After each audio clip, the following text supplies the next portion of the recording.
Assalamualaikum warahmatullahi wabarakatuh.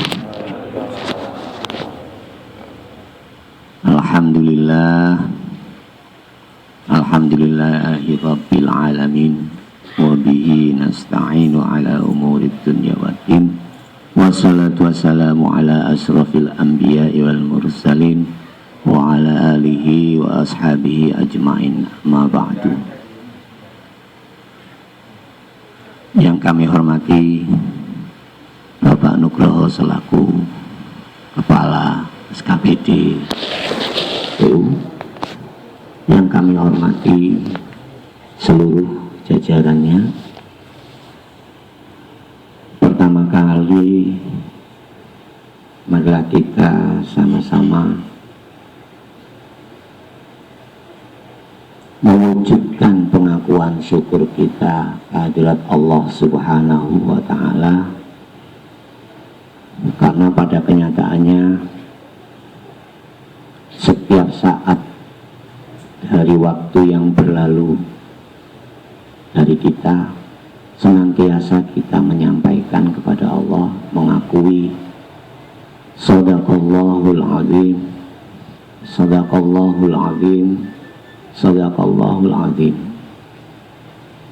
Dan ini kita sampaikan mulai dari saat kita kecil. Shadaqallahul Azim. Apa sesungguhnya makna dari Shadaqallahul Azim? Kalau artinya insya Allah sudah banyak yang tahu. Maha benar Engkau ya Allah dengan segala firman-Mu. Padahal itu ada lanjutannya. Jika kita sudah sungguh-sungguh menerapkan, melaksanakan apa yang diperintahkan oleh Allah, agar kita senantiasa mentafakuri apa yang ada dalam diri kita, apa yang ada di sekitar kita, maka sesungguhnya pada saatnya itu akan ternyatakan kembali di hadapan Allah. Shadaqallahul Azim. Maha benar Engkau ya Allah dengan segala firman-Mu yang menjelaskan. Jadi kalau kita betul-betul mentafakuri ayat-ayat Allah itu, maka Allah akan memberi kejelasan kepada kita. Tentang apa? Tentang keagungan dan kebesaran-Mu, tentang petunjuk dan bimbingan-Mu, tentang nikmat dan rahmat yang telah Kau berikan kepadaku. Itu jelas bisa kita rasakan. Sehingga pada saatnya pengakuan kita mengucapkan Shadaqallahul Azim itu bukan hanya sebatas lisan saja, tapi pengakuannya juga ada di dalam hati. Shadaqallahul Azim. Maha benar Engkau ya Allah dengan segala firman-Mu yang menjelaskan tentang keagungan dan kebesaran-Mu, petunjuk dan bimbingan-Mu, serta nikmat dan rahmat yang telah Kau berikan kepadaku. Komplit. Ternyata kehidupan kita hingga saat dan detik ini pun tidak lepas dari petunjuk, bimbingan, rahmat, hidayat, pertolongan Allah. Maka pantaslah Allah menyatakan fabi ayyi ala'i rabbikuma tukadziban. Maka nikmatku yang mana lagi yang akan kau pungkiri.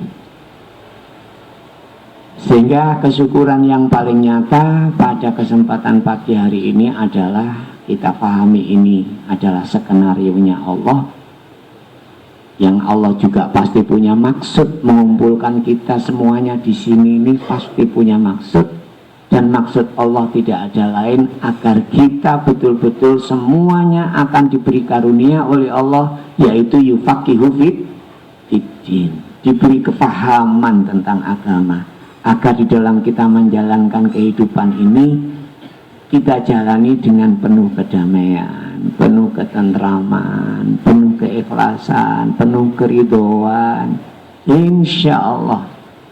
Maka kita bisa akan merasakan betapa karunia Allah tidak pantas untuk kita hitung, karena kita tidak akan pernah bisa menghitungnya.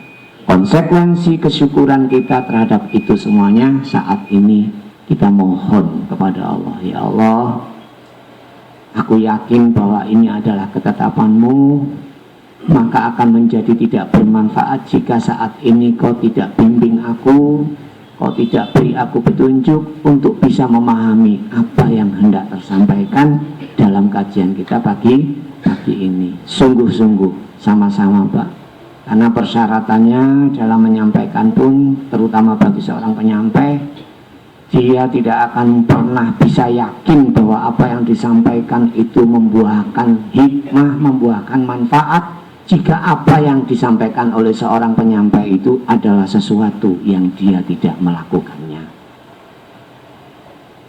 Tidak pernah ada manfaatnya, walaupun terkenal apapun, jika ternyata dia menyampaikan sesuatu bukan apa yang dia terapkan, dia tidak akan pernah bisa merasakan besarnya nikmat Allah dengan diberikannya petunjuk orang kepada yang lain, yang diberi kesempatan untuk mendengarkan kajian ini. Begitu juga yang mendengarkan, jika tidak mendengarkan dengan ikhlas, dengan ridha bahwa ini adalah kehendak Allah, maka kita ambil, kita gali hikmahnya, itu juga tidak akan pernah bisa membuahkan apa. Sehingga antara penyampai dan pendengar harus sama-sama ikhlas, harus sama-sama ikhlas. Ikhlas menerima, ikhlas memberi, semuanya adalah skenarionya Allah. Bagaimana saya tidak menjadi ikhlas memberi? Apa-apa yang saya berikan itu modalnya juga dari Allah. Nanti setelah saya memberikan, menyampaikan, diberi hasil, hasilnya juga Allah yang memberi hasil. Bapak-bapak juga itu ikhlas menerima, yang diterima loh dari Allah. Nanti setelah diterapkan, apa yang diterima juga yang memberikan hasil Allah. Ini yang pertama kali. Yang kedua, sering kita sampaikan untuk bersolawat kepada junjungan Nabi besar Muhammad SAW agar kita mendapatkan syafaat darinya. Yang harus kita pahami, seperti yang sering saya sampaikan, sholawat kepada Rasulullah itu artinya meneladani. Yang diteladani adalah al-aminnya, amanahnya, sidnya, fatonahnya, tablighnya. Bukan hanya sebatas performanya Rasulullah yang diteladani. Kalau yang meneladani itu tidak usah berpikir, tinggal cuma mengikuti saja. Tapi apa benar? Hingga kemudian yang kita akan itu bukan akhlaknya tapi performanya. Tidak benar. Yang benar itu adalah buistu liutammima makarimal akhlak. Kana fi Rasulillahi uswatun hasanah. Jika ada ajaran yang mengajak kita untuk lebih mengedepankan meneladani Rasulullah hanya dari sisi performanya saja, itu perlu dijaga, karena nanti hanya sebatas terhenti di situ saja, dan itu dijadikan sebagai sebuah komunitas dan pamrih. Sehingga kalau kemudian ada ajaran yang mengajak untuk memperbaiki iman dan akhlak, ikuti, karena bisa dipastikan itu benar adanya. Kalau memang ajarannya mengajak kita untuk memperbaiki akhlak dan iman. Kana fi Rasulillahi uswatun hasanah. Sebagai penyampai pada keadaan seperti ini Pak, kalau tidak takut, wah, dia keras hatinya. Makanya saya takut Pak. Takut apa? Takut kalau kemudian yang saya sampaikan itu tidak sesuai dengan apa yang menjadi permasalahan bapak-bapak, sehingga penyampaian saya memberikan solusi sedikit pun dari ketidakpahaman kita terhadap agama. Makanya saya mohon Pak, langsung a'udzubillahi minasyaitonirrajim, bismillahirrahmanirrahim, asyhadu an la ilaha illallah, asyhadu anna muhammadar rasulullah. Ya Allah, hanya Engkau yang maha tahu hikmah apa yang terbaik untuk tersampaikan pada kesempatan ini. Karena ini adalah kehendak-Mu, maka Kau pula yang maha tahu kehendak apa yang hendak Kau sampaikan kepada hamba-hamba-Mu ini. Sampaikanlah kepada hamba-hambaku ini berkenaan dengan bagaimana menerapkan dan meneladankan ajaran agamaku, kata Allah. Akmaltu lakum dinukum wa atmamtu nikmati wa raditul Islam adi. Allah sudah meridhoi Islam itu sebagai agama kita. Yang dikhawatirkan oleh Rasulullah berkenaan dengan agama kita adalah pertama, dan yang membedakan antara kita dengan agama lain adalah sholat. Ini yang membedakan. Kalau kita mengaku Muslim dan mengaku Islam sebagai agama kita, maka harus benar sholatnya. Dan ternyata Rasulullah sudah mengingatkan bahwa yang akan lepas dulu dari sholat kita adalah khusyuk. Kalau khusyuk sudah hilang, nanti yang hilang berikutnya adalah sholatnya. Nah, kira-kira materi yang paling tepat, yang paling besar manfaatnya adalah awwalu ma yuhasabu indal abdi sholat. Yang pertama kali kelak dihisab oleh Allah adalah sholat kita. Pertanyaan yang paling mendasar adalah, jika ternyata saat kita sholat diri kita tidak terkoreksi sedikit pun dari sholat kita, itu berarti sholatnya masih latihan. Masih latihan. Pada kenyataannya sholat itu harus betul-betul mengoreksi keadaan kehidupan kita sehari-hari. Yang kita pahami dari fikih, sholat itu apa, Pak?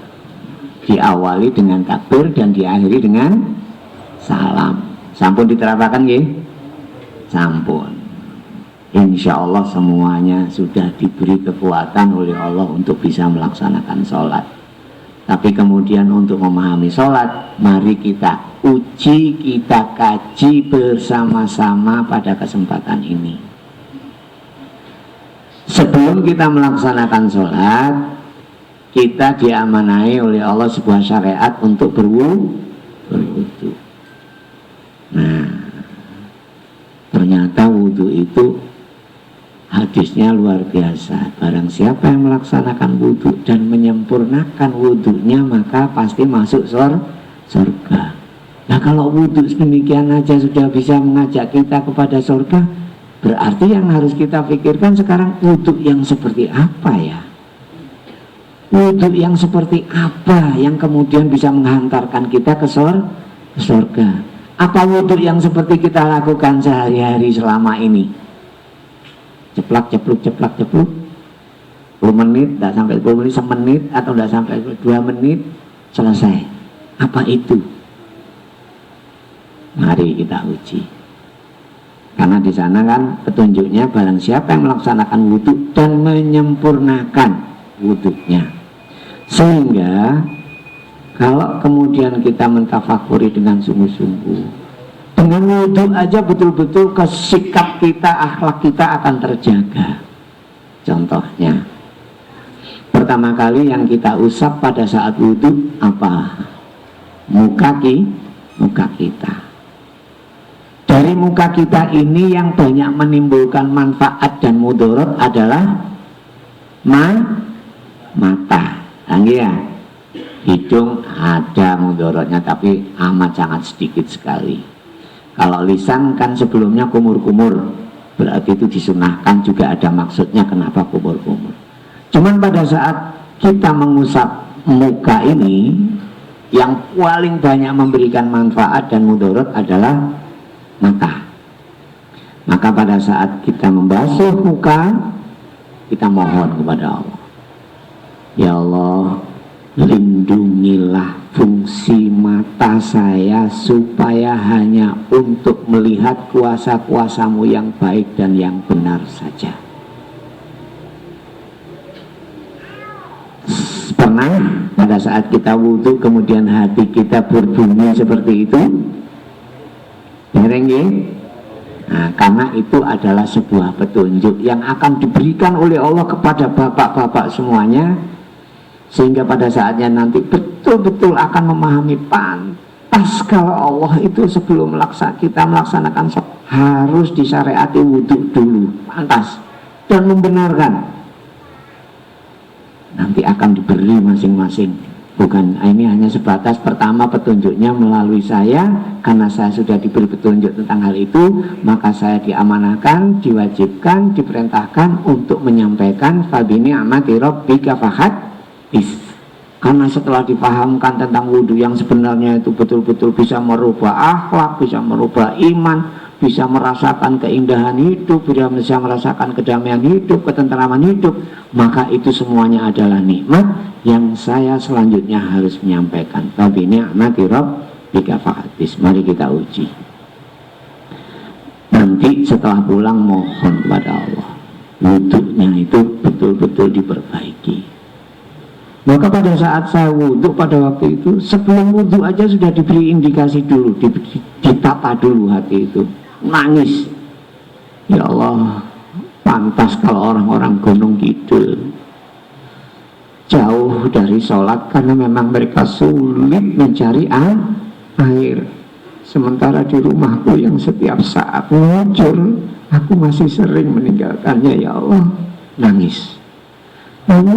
Sampai pada akhirnya mendekatkan diri kepada air, berwudhu, tahu-tahu hati bunyinya seperti itu. Bukan tahu-tahu, itulah cara Allah memberi petunjuk melalui hati. Jika memang sampai titik ini hati belum berbunyi, insya Allah sepulang dari sini nanti mudah-mudahan dibunyikan oleh Allah, dihidupkan. Ya Allah, lindungilah fungsi mata saya supaya hanya untuk melihat kuasa-kuasamu yang baik dan yang benar saja. Ya Allah, tahu-tahu dijawab melalui hati kita. Allah menjawabnya bagaimana? Jika kau menghendaki aku untuk melindungi fungsi matamu, maka jadikanlah doamu itu sebagai janjimu. Jadi doa kita itu sebenarnya ya janji kita, Pak. Jangan kemudian kita setelah berdoa terus selesai lah, kan saya sudah doa, selanjutnya ya tugasnya Allah. Tidak.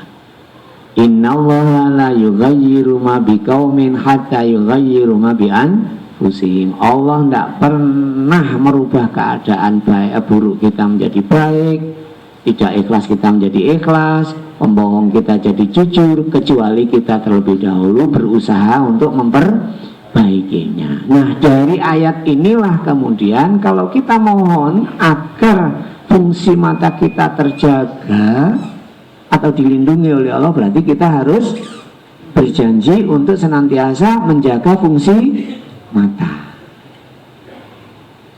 Nah, pada saat kemudian kita pahami doa kita adalah janji kita, berarti pada saat kita mengusap mata kita, aku berjanji ya Allah untuk senantiasa memfungsikan mata saya supaya hanya untuk melihat kuasa-kuasamu yang baik dan yang benar saja. Nah, kemudian petunjuk Allah kemudian datang yang diberikan melalui hati kita, maka kita diberi sadar. Saat ini pun saya yakin Allah memberi petunjuk kepada kita semuanya, betapa bahwa janji kita itu untuk senantiasa menjaga fungsi mata, tetapi kenyataannya dalam keseharian kita tidak menepati janji kita. Mata kita gunakan untuk melihat hal-hal yang sia-sia, yang tidak manfaat, yang kemudian menjadikan kita gelisah, menjadikan kita jauh dari Allah. Karena apa? Karena mata kita ternyata kita fungsikan untuk hal-hal yang maksiat. Coba saya dulu dibongkar habis, Pak, dikoreksi total, ibaratnya dada itu dibelah, terus semuanya dibersihkan. Bagaimana cara memproses membersihkannya? Anggap sajalah dalam satu hari ini kita wudhu berapa kali? 5 kali. Berarti janji kita kepada Allah juga 5 kali. Kapan pelaksanaan janji itu? Kalau wudhunya subuh, berarti terapan fungsi mata ini dari subuh sampai duhur. Banyak kesalahan dilakukan. Duhur taubat lagi, ya Allah, ternyata aku masih memfungsikan mata saya untuk hal-hal yang maksiat, lindungi saya ya Allah. Tuh, nanti salah di duhur, ada ketemu saya taubat lagi di hadapan Allah. Ya Allah, sungguh aku tidak mampu betul-betul menjaga fungsi mata saya supaya hanya untuk melihat yang baik-baik. Lindungi saya ya Allah. Tuh. Jadi betapa bahwa kalau kita memahami syariat itu menjadikan kita dengan Allah itu mesra, menjadikan kita bersama Allah itu senantiasa bercengkrama, indah. Nanti asar salah lagi, mohon ampun lagi, mohon perlindungan lagi, ya Allah, sungguh luar biasa. Aku tidak mampu memfungsikan mataku supaya hanya untuk melihat kuasa-kuasamu yang baik dan benar, ya Allah, lindungi saya. Wah, luar biasa. Itulah saking sayangnya Allah disyariatkannya wudhu atas kita agar kita senantiasa dekat bersama Allah. Nah, setelah itu Pak, saya diberi paham tentang dosa saya dari mata tok. Sehari misalnya sekali aja, 5 kali aja wis. Dari subuh ke duhur, anggaplah kesalahan mata saya cuma 1. Dari duhur ke asar 1, dari asar ke maghrib 1, dari maghrib ke isya 1, dari isya ke subuh 1, berarti 5 dosa mata saya Pak. Anggap lu paling kecil, karena tidak ada bilangan sekecil 1, tidak ada. Sehingga anggap saja 1, padahal yang tidak tahu lah. Dari subuh sampai duhur itu mata dipakai untuk melihat yang maksiat-maksiat berapa banyak kali. Ternyata dari 1 aja Pak, berarti sehari saya dosa saya 5 kali. Usia saya waktu itu diberi pahamnya di usia 30 tahun. Kali banyaknya hari dalam 1 tahun 365 hari. Dari situ saya menjerit Pak, ya Allah, ternyata dari kesalahan mata saya saja. Kalau engkau bukan Maha Pengampun, aku sudah tidak pantas mendapatkan karunia-Mu. Ternyata hanya dari kesalahan mata kita mengenal Allah yang Maha Pengampun. Buktinya apa? Waduh, kalau saya ceritakan tentang keburukan saya Pak, tidak ada yang lebih jelek dari saya. Pasti bapak-bapak lebih baik dari saya. Di muda saya tiap hari biliar, tiap hari nyanyi, tiap hari, aduh wis pokoknya. Tapi karena kenyataannya Allah masih saja memberi petunjuk, memberi arahan, memberi bimbingan kepada saya. Berarti Allah memang betul-betul Maha Pengampun. Seburuk apapun kita masih dikehendaki untuk kembali kepadanya. Dari 1 kesalahan saja ternyata kita mengenal Allah yang Maha Pengampun. Ini harus melalui rasa Pak. Kalau selama ini wudhu keceplak-cepluk terus sambil ngobrol sambil ya insya Allah belum. Tapi sepulang dari sini nanti wudhu, insya Allah Allah akan memberi petunjuknya kepada kita. Setelah mata apa Bapak-bapak? Tangan. Ya Allah, lindungilah fungsi tangan saya agar senantiasa hanya untuk melakukan kebaikan saja. Tapi jika kenyataannya dalam terapannya janji kita subuh ke duhur tangan ini dipakai untuk hal-hal yang buruk, berarti itu sama saja membatalkan wudhunya sendiri. Jadi kalau menurut fikih ya batal wudhu itu ya bersuci kembali. Kalau menurut tapi kalau menurut maksud sesungguhnya dari perintah wudhu, batal wudhu itu harus menghentikan keburukan. Ya kalau misalnya kita hanya dibatasi pada pemahaman fikih, ya ndak ono oleh, Pak. Ndak ada yang didapat. Karena apa? Sama sekali ndak memberi efek. Hanya saja di situ kita menerapkan ketaatan saja tanpa berpikir. Bisa dipastikan. Wudu mata terus digunakan untuk yang jelek. Wudu tangan terus saja dipakai untuk yang jelek-jelek. Kemudian setelah tangan, terus kepala nih. Wah, ini yang membuat saya tersungkur jatuh pada waktu wudhu dengan petunjuk Allah itu saat ini, Pak. Ya Allah, lindungilah fungsi akal saya, pikiran saya, supaya hanya untuk memikirkan kuasa-kuasamu yang baik, yang benar, serta janji-janjimu yang benar, hingga aku lebih bisa beriman kepadamu, ya Allah. Tahu-tahu dinyatakan, kalau kau menghendaki aku untuk melindungi fungsi pikiranmu, maka jadikanlah itu sebagai janjimu. Aku berjanji, ya Allah, untuk senantiasa memfungsikan pikiran saya hanya untuk memikirkan kuasa-kuasamu yang baik dan yang benar, janji-janjimu yang benar, hingga aku menjadi bisa lebih beriman kepadamu. Kenyataannya, Pak, dibongkar oleh Allah. Janji saya itu bohong semuanya pada waktu itu. Bohong semuanya. Padahal kalau kesalahan tangan sih masih mending, masih ada jeda waktunya. Kalau kesalahan mata masih ada jeda waktunya. Tapi kalau ini, Pak, ternyata setiap saatnya pada waktu itu bukan saya gunakan untuk memikirkan kuasa-kuasa Allah, kebenaran janji-janji Allah. Ternyata saya gunakan untuk memikirkan bagaimana caranya memenuhi nafsu. Gini apa mungkin, Pak? Sami berarti kali kulo. Cuman pada waktu itu kulo angsal petunjuk sehingga betul-betul hidup ini luar biasa. Ampun ya Allah, ternyata akalku selama ini saya gunakan hanya untuk memikirkan bagaimana caranya memenuhi nafsu. Bisa biliar tiap malam, bisa nyanyi-nyanyi di karaoke, bisa nonton minetsu, dan pokoknya bisa beli alat-alat elektronik yang bisa buat saya senang nyanyi-nyanyi dan lain sebagainya. Isinya cuman itu tok. Isinya cuman itu tok. Padahal akal ini adalah karunia. Pikiran ini karunia dari Allah yang harus kita kita fungsikan dengan benar. Nah, insya Allah sama, Pak. Karena saya dikehendaki oleh Allah untuk menyampaikan, karena saya pilot projectnya. Yang seburuk saya, yang sejelek saya, jadi kehendaki untuk menjadi baik oleh Allah. Apalagi Bapak insya Allah akan dikehendaki oleh Allah menjadi lebih baik dari saya.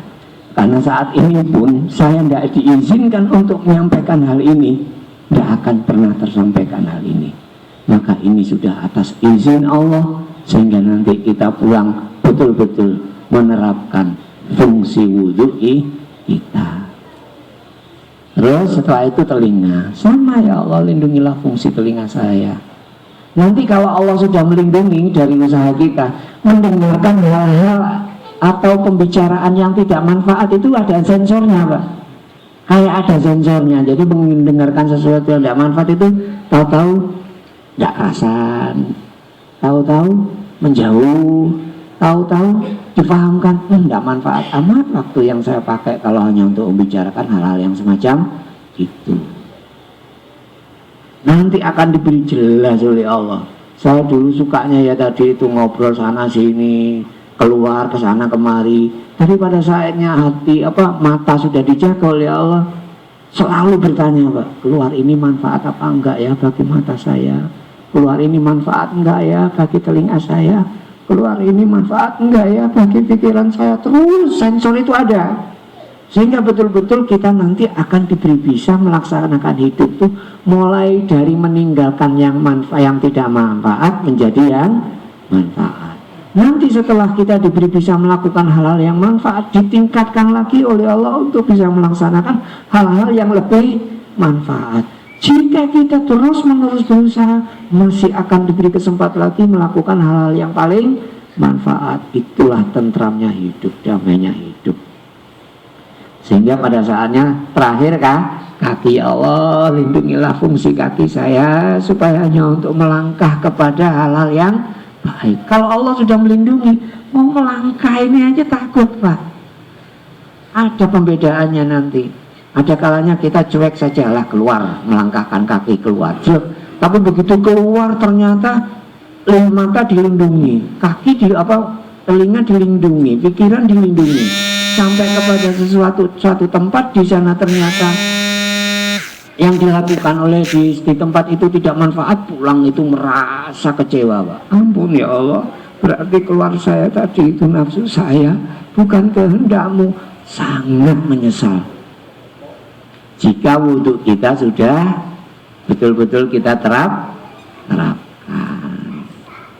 Sama indikasi bahwa pada saat seperti ini hati kita diberi lapang, diberi ikhlas, diberi senang, mendapatkan koreksian, karena ini sesungguhnya adalah koreksian pasti.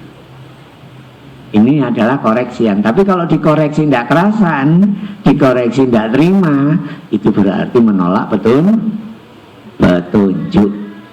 Ayo, bisa dirasakan di hati kita masing-masing, kira-kira mendapatkan koreksian ini seneng apa enggak, sedih apa enggak, ikhlas apa enggak, tobat apa enggak. Ini semuanya yang bisa menjawab Bapak. Sehingga nantinya kalau ini betul-betul kita terapkan wudhunya, kita akan memahami doanya. Coba, pasti masing-masing di antara kita sudah pada hafal semuanya. Allahumma ij'alni minat. Loh, kok tidak ada yang lanjutin? Allahumma ij'alni minat tawabin. Tuh, kan? Jika kemudian ternyata semua yang kita wudhu, yang kita basuh itu kita fungsikan dengan benar, berarti itu indikasi kita bertobat. Tapi kalau kenyataannya kita setelah wudhu fungsinya masih ngalor ngidul, masih tidak jelas, masih banyak menimbulkan mudarat dari yang kita basuh saat kita wudhu, ya soal doanya bohong dong. Kita memohon, ya Allah jadikanlah aku hambamu yang senantiasa menghentikan keburukan dari fungsi mata, kaki, telinga, pikiran. Ternyata tidak kita terapkan. Ya doa kita mana mungkin dikabulkan. Allahumma ja'alni minat tawabin. Tapi jika kita sudah berusaha dengan sungguh-sungguh sampai kita merasakan terjaganya semua fungsi yang kita wudhu, yang kita basuh, akan sampai ke doa berikutnya, yaitu waj'alni minal mutatoh. Maka semua fungsi mata, kaki, telinga, pikiran bersih, suci, fungsinya betul-betul benar, tidak salah, sehingga pada akhirnya masuklah ke doa yang berikutnya, waj'alni min ibadikas solihin. Jika semua fungsi yang kita wudhui ini benar, itulah ciri-ciri kita sudah menjadi hamba Allah yang soleh. Menjadi hamba Allah yang soleh. Pernah mendengarkan pemahaman wudhu seperti ini? Nah, jika hari ini diperdengarkan oleh Allah, berarti hari ini saatnya bapak-bapak sudah ditulis oleh Allah untuk menunjukkan, untuk mendapatkan petunjuk. Tinggal mau diterapkan apa tidak. Coba dari sini kita memahami, Masya Allah, pantas kalau Allah memerintahkan kita berwudu sebelum sholat. Kalau sholat kan urusan pembersihan hati, kalau wudu urusan pembersihan jasad. Maka syarat untuk mendapatkan nilai-nilai kekhusyuan dalam sholat, jaga dulu fungsi jasad, baru nanti akan bisa khusyuk. Karena apa? Karena setan menggodanya dari sini, Pak. Kita salah menggunakan fungsi dari indera kita, kesempatan besar. bagi setan. Contohnya yang simpel-simpel saja, mau sholat ngelihat TV sedang demo.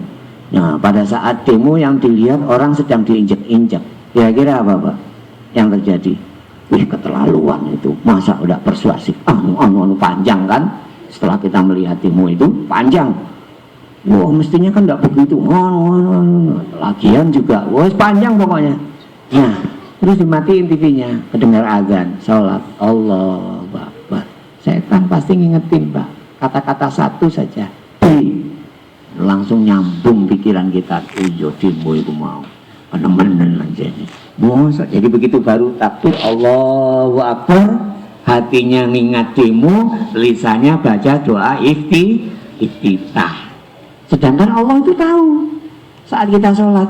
Loh iya kok beda yo, lisanmu baca doa iftitah tapi hatimu kok urusan demo lain. Itu karena kesalahan fungsi mata kita. Jika melihat sesuatu yang tidak manfaat, plak, matikan supaya kita tidak terjebak oleh perangkap setan.